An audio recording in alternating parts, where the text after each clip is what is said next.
Hey, what's up, everybody? It's me, Asir, Dugateers.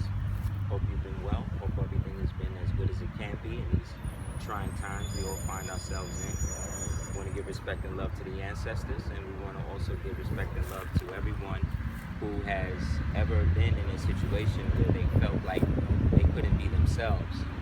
Because one thing I find that happens or plagues people like us is that sometimes we strive not to know how to represent ourselves and speak for ourselves in a proper fashion.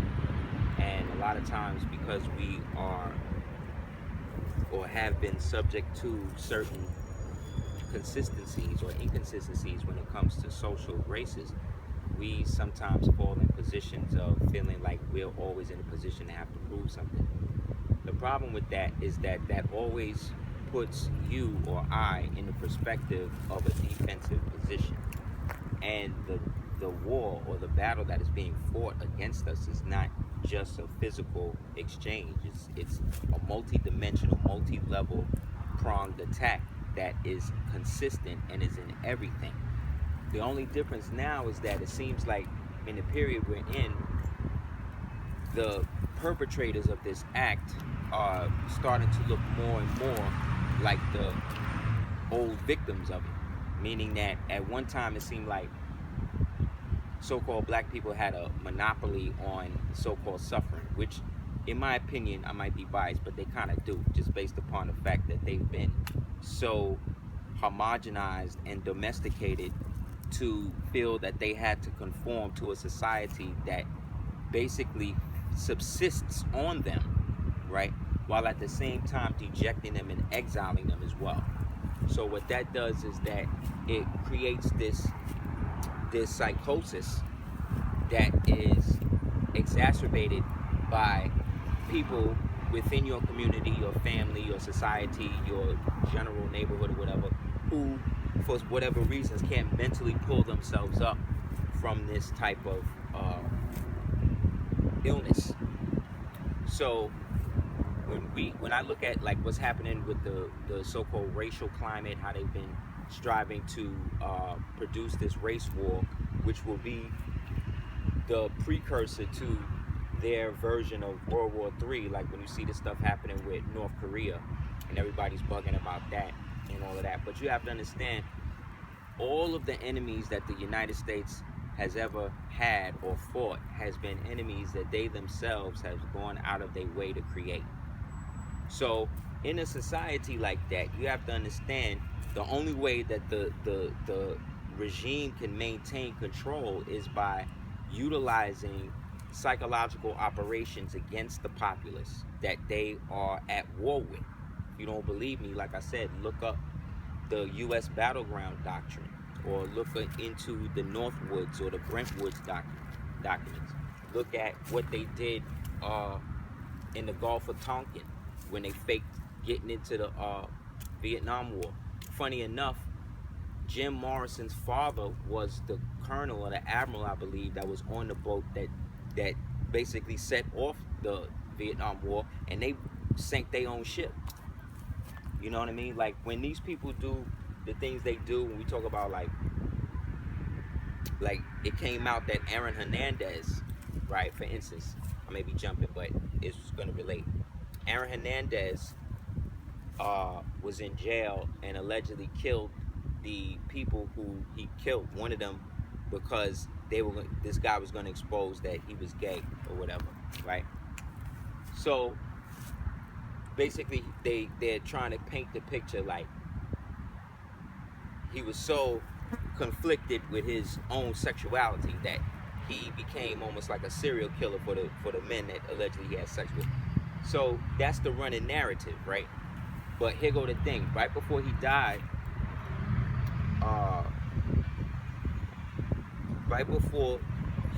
or murdered or suicide, whatever you want to believe, the judgment came in from the court that basically said that he was innocent of the other two crimes out of the three, and that the one that they were trying to still pin him on, technically he had to be absolved over that based on the technicality. So what that means is that at the time that he was in jail, he was basically going to get out, which means he was innocent in jail. You know what I mean? So that's a contradictory aspect of law. That's an example of, I'm showing you to show that there is no law in the society as we understand law, because all law ultimately comes from, in the old maxim, what they call jus Aeterna, right? Which is the eternal law of the faithful creator. You know what I'm saying? And then from that you get jus divina, which is the manifestation of that on earth as representatives of this great universal force or ideological thing that we give collective energy to, which is really just another mask for the higher self. And then you got just Natalis, which is basically like the natural application of that law when it's produced in societies and things like that. From there, you start getting more into the realm of men. You see what I'm saying? And now you're getting into just solii, just sanguineous, things like that. But ultimately, law, a maxim of law is that equity always produces a remedy. So in a case like Aaron Hernandez, for instance, where he gets murdered, or they murder him or whatever, and then they find in his cell, written in his own blood, Illuminati, with the cross, with the pyramid and the eye. You know what I'm saying?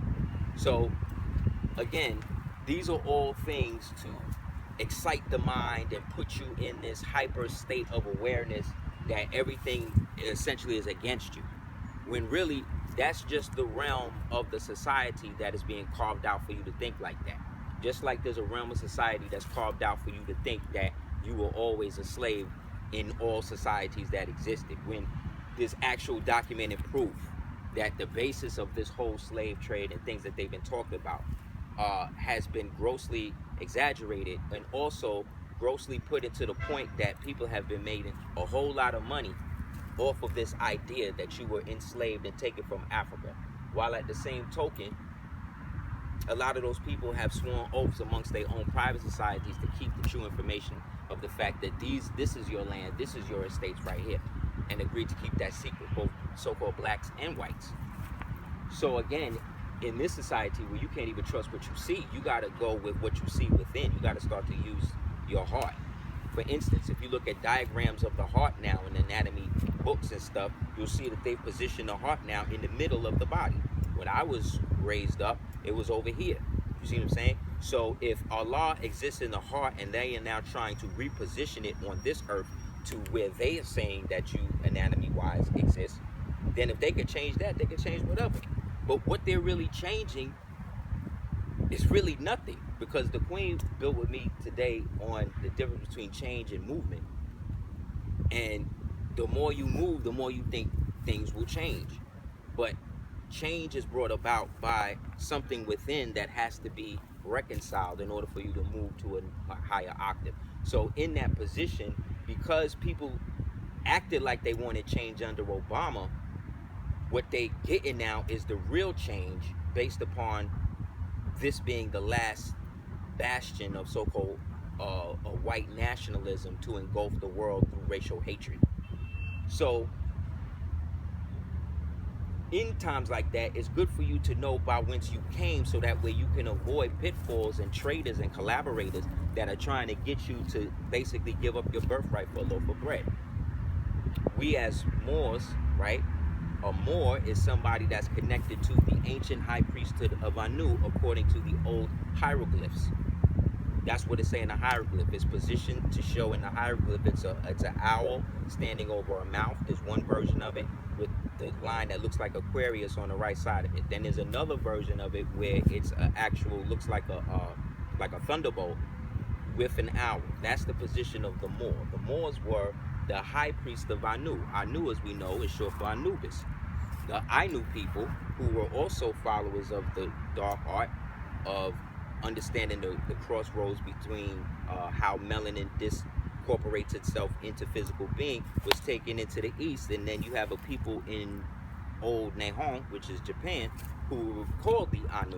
You know what I'm saying? So out of every culture that existed from then, the people who were the Moors were the people who were able to maintain the consistency of their national identity both from a divine and national position, and then couch that in whatever new pseudo-Moorish or Moorish culture that existed up until the point that they wouldn't exist traditionally as Moors anymore. And then even after that.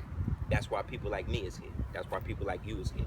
Because they can't stomp out the truth. It just will go into a generational skipping situation where you wind up going back to it. So you have people in their family who've sworn death oaths against you getting knowledge of yourself, and you don't even know. You have people in your family who who before you was born was promising you to certain deals and things like that. This is where we get into ancestral curses and things like that. So when we talk about the transatlantic slave trade, and we talk about the triangle trade and slavery and all of these things, what we're really talking about is the forced amalgamation of a certain group of people who then, after they were forcibly amalgamated with everybody, the drive that made them distinct was then absorbed and then made dormant, right? So now we're coming to the point where that dormancy be waking up from that, and now everybody wants you to claim or be claimed by them. But who does it benefit if you are always being defined by what somebody else tell you based upon a history that you know is not even real? Alex Haley got taken to court, and the second case he lost for plagiarism because he took that whole story from a guy who wrote a book called The African. You know what I'm saying? So, and you got to understand, people from that point in 77 when it came out created millions of dollars from piggybacking off that story. You know what I'm saying? The Willie Lynch thing was written by a brother from our timeline, like in this time period, the 20th, 21st century. You understand? We were basically made to believe that that thing was written back in the 1500s by some dude who allegedly knew how to just break niggas. So again, it's this whole thing that we subscribe ourselves and don't do the deeper research or the reasoning into why we find ourselves in these positions, because it always will go back to us. This cracker can't do nothing that you can't do to yourself, but we have given him so much power that we will literally bleach ourselves. We will literally rip our own hair out. We will literally prostrate ourselves and kill our own just to get a pat on the head from this dude when he just gonna smack you off because he don't trust you because he see you as a traitor. That goes for black cops, that goes for people in the army, that goes for people, that's just how it is. So you can't get mad at somebody for diagnosing an illness. So I'm not trying to diss people and saying that you can't have nationality and none of that if you're in any of these positions. But again, you can't be a good person in a bad situation. You can't join a piratical corporation and expect not to be affected by that in some way. You can't do it. You can't tell me that you're a good cop when your partner is in the car, you see him killing niggas, and these cops is doing crazy stuff today. But again, they're being trained that it's okay to be like that.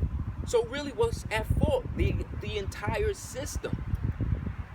Because white supremacists doesn't even benefit white people no more. 64% of the American populace is white, but only 11% of that is actually Caucasian, what we consider phenotypically Caucasian. So who's the other white people? So really, we're not even talking about a group of people. We're talking about a status. And now, in that now, you have people that want to go into an inferior status from their traditional ancestral habit to now adopt words of art that describe things. Like when you say you're an American, that's ambiguous. But when you say you're an Italian American, you're an Irish American, you're a whatever American, you are identifying what nationality of American you are. So nobody can be strictly American, you understand? Because that is a designation for North, Central, and South. That's a continental inference in the islands. So you can't define it. That's like saying that you're an African. Your national descent name has already been listed in all of the governments in the world. They already know. Especially the Saudis, the Pakistanis, the British, the Ghanaians, who else? The French, the Germans, they all know.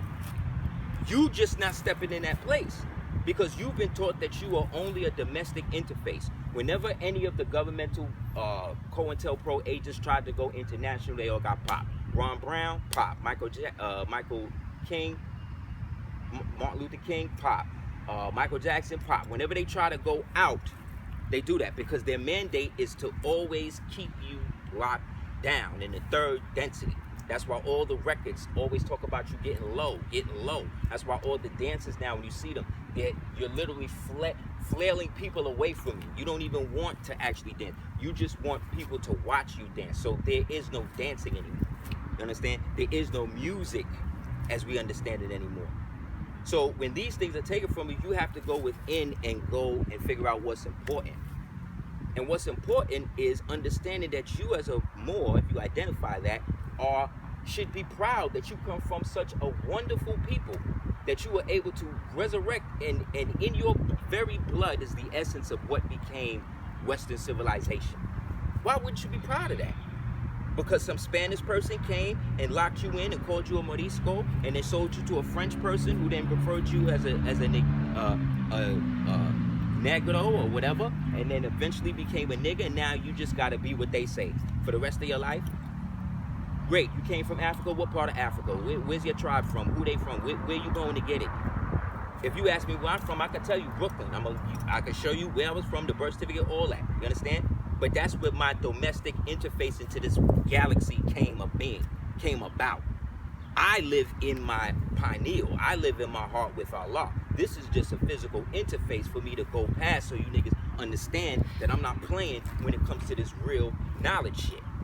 That I'm not playing when it comes to this divine national shit. You understand? Because it's a duty that we supposed to have to preserve our children for the next generation. It's a sin that somebody like Madonna and Charlize Theron could turn their children and confuse them to the point where they walk around in pink dresses and all that. And then you got black people that's actually applauding that like it's good. You understand? Of course they're gonna kill you and murder you. You don't care about your own. You don't care about your own children. You keep sending them into the meat grinder because you feel that there's no other option. You know why? And to a degree, you're right, because these niggas is dirty.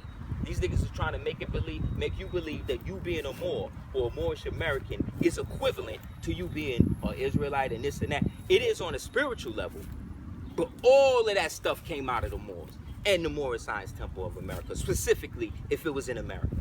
Period. I don't care if you believe me. I don't care if you want to disprove me. Do whatever you gotta do. I know what's working, and what's working is you understanding the great power that you've been imbued with as a melanated being on the planet. So if I could have a choice to be less or more, I'm gonna be more. You know what I'm saying? If I have a choice between love and hate, I'm gonna choose amor, because that's love. You see what I'm saying?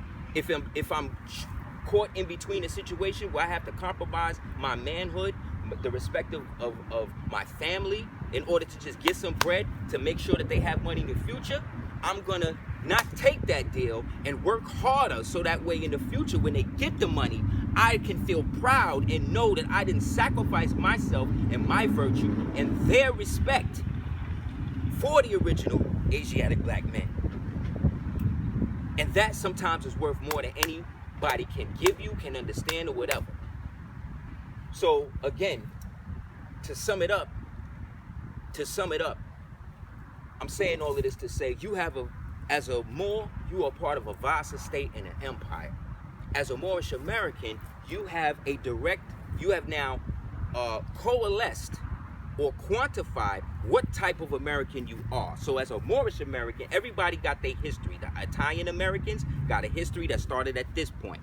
The Irish got a history in America that started at this point, and so forth and so on, right? Well, as a Moorish American, you have a history in this place that started before everybody, over 75,000 years ago. That's documented and proven and accepted by the same people who done spooked you to believe that if you say you're Moor, you're going to be on a terrorist list. How you going to be on a terrorist list when you ancestrally got treaties with these people that started before they even had a country?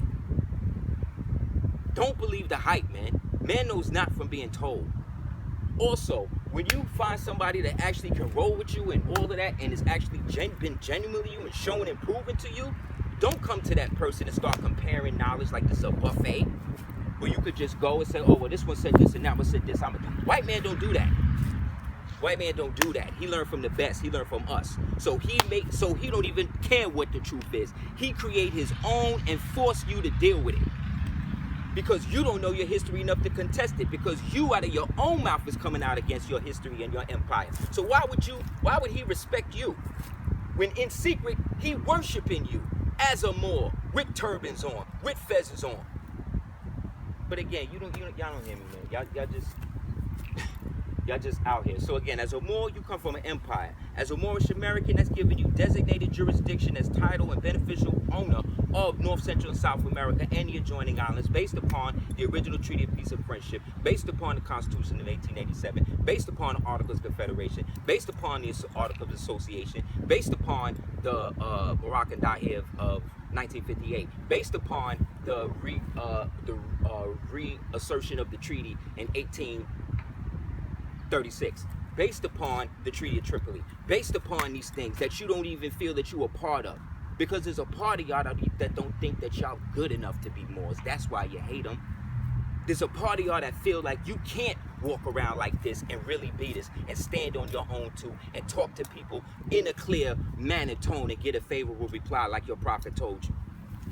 Because a lot of y'all that's Moors walking around here with fezzes and turbans, y'all hate yourself. So of course you hate anybody that you see that's comfortable in love, truth, peace, freedom, justice, and equality. And no fez, no turban, no circle 7, no grand sheik, no grand sheikess, no imam, no rabbi, no high priest, no Igbo, no what's the other one? Other high priest. None of them is going to be able to help reconcile that. There's no potion to give you self-respect. There's no magical spell. There's no way you could cut a chicken and actually learn to love and believe in yourself. That's something that you got to do for yourself, and it starts with understanding where the heart is. I told you, they done moved it now to the center because they don't want you to deal with the fact that Allah exists here. But most of us only look at this as a national movement or something like a church. It's way beyond that. But if you want to make it like you everybody else or whatever, or you want to make it like you don't understand what your free national descent name is, as a Moabite, coming from the Hebrews, the Canaanites, the ancient Egyptians, the ancient Etruscans, the ancient Minoans, the ancient Macedonians, you understand what I'm saying? The ancient Choctaw, the ancient Muskogee, and all the ones that was here, you done created the division in your mind. I done shown people pictures of Moors dressed like traditional Moors of the empire, talking directly and smoking peace pipe or whatever, hashish, with natives that's just as dark as them. And the Caucasian is referring to them as Moors and Amerindians. But you, again, because you follow these, so what all of that is to say, again, is that you have a free national descent name. And that free national descent name is Moabite, which in modern times is referred to as Moroccan. And that, it ties you back to the Vasa state. That enhances your position in the divine and national. The prophet was about establishing the empire. And if he wasn't, he wouldn't have put the dominions in Africa and all of that in the Circle 7. He wouldn't have given you the entire scope of what it is that you have. But what happened was you had a bunch of dirty Moors that created a lot of stuff after that, after him, to get you away from it, to make you think that this is just like everything else.